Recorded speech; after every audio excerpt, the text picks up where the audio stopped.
Welcome to Verma Channels. बहुत समय पहले की बात है। एक राजा था जो कि बहुत बड़े राज्य पर राज करता था। राजा बहुत ही न्यायप्रिय और विद्वान था। सारी प्रजा राजा के न्याय और व्यवहार से बहुत खुश थी। एक दिन की बात है, उस राज्य के किसान के घर में चोरी हो जाती है। किसान चोरी के दुख से काफी ज्यादा परेशान हो जाता है।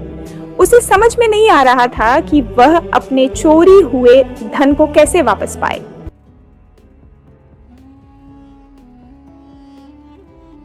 अरे रामू, क्या हुआ? आज तो काफी ज्यादा परेशान लग रहे हो। लगता है भाभी जी ने फिर से झगड़ा शुरू कर दिया है। अरे नहीं मोहन, ऐसी कोई बात नहीं है।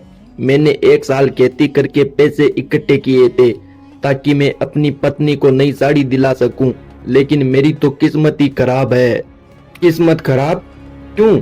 ऐसा क्या हो गया तेरे साथ? मुझे बता। कल रात मेरे घर में चोरी हो गई है और पता नहीं वो चोर कौन है। अब मेरा न्याय कौन करेगा? अगर वो पैसे मुझे नहीं मिले तो मैं जीते जी मर जाऊंगा। अरे रामू, तू चिंता मत कर। हमारे राज्य का राजा बहुत ही बुद्धिमान और विद्वान है। वो तेरी पुकार जरूर सुनेंगे।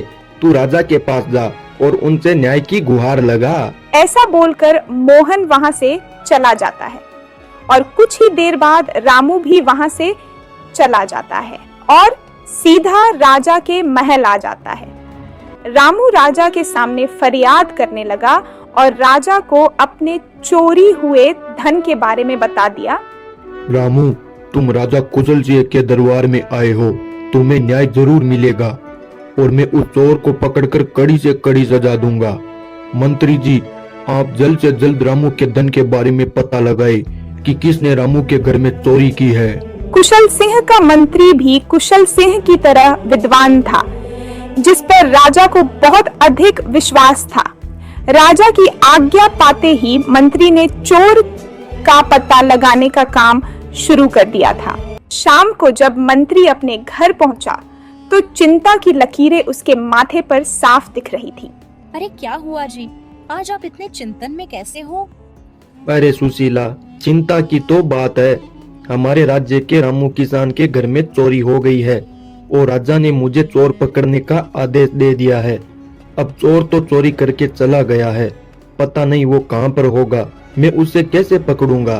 बस इतनी सी बात। मेरे पास एक योजना है। इस योजना के अंतर्गत वो चोर खुद चलकर आपके पास आएगा। आप एक काम करिए, उस किसान के घर पर कुछ धन रखवा दीजिए और ये घोषणा भी करवा दीजिए कि राजा ने किसान के धन की भरपाई कर दी है और चोरी के बदले राजा ने 2 गुना धन किसान को दिया है। मंत्री जी ने अपनी पत्नी की बात मानकर ऐसा ही किया। रामू को मंत्री ने राजा से 2 गुना धन दिलवा दिया और ये बात पूरे राज्य में फैलवा दी ताकि ये खबर उन चोरों तक भी पहुंच सके।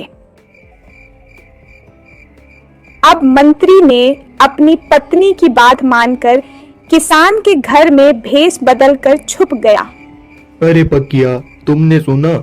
जिस किसान के घर में हमने चोरी की उसको यहाँ के राजा ने 2 गुना धन दिया है।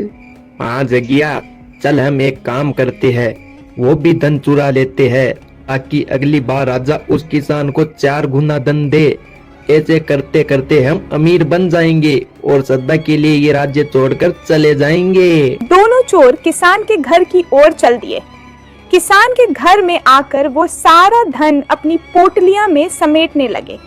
जैसे ही वो रामू के घर से बाहर निकले, तभी मंत्री और उनके पहरेदारों ने चोरों को घेर लिया और उन्हें तुरंत पकड़ लिया।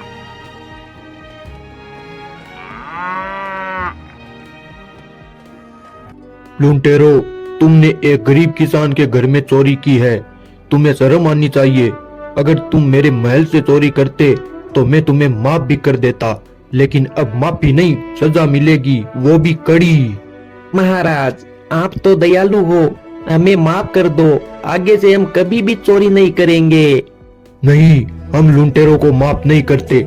सेनापति, ले जाओ इन लुटेरों को और कारावास में डाल दो। महाराज, ऐसा जुल्म हमारे साथ मत कीजिए और हमें माफ कर दीजिए। हम ये राज्य छोड़कर चले जाएंगे और मेहनत मजदूरी करके अपना पेट भरेंगे। ठीक है, अगर तुम दोनों ने चोरी करनी छोड़ दी तो हम तुम्हें कारावास में नहीं डालेंगे, लेकिन तुम्हें किसान के घर में चोरी करने की सजा तो मिलेगी।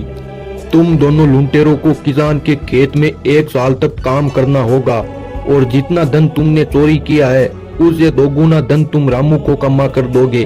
अगर तुमने भागने की कोशिश की तो तुम्हें कारावास में नहीं बल्कि सीधा मृत्यु दंड दिया जाएगा। सब राजा के न्याय से बहुत ही खुश हुए। पूरे दरबार में राजा की जय जयकार होने लगी। इस प्रकार किसान को न्याय मिल गया।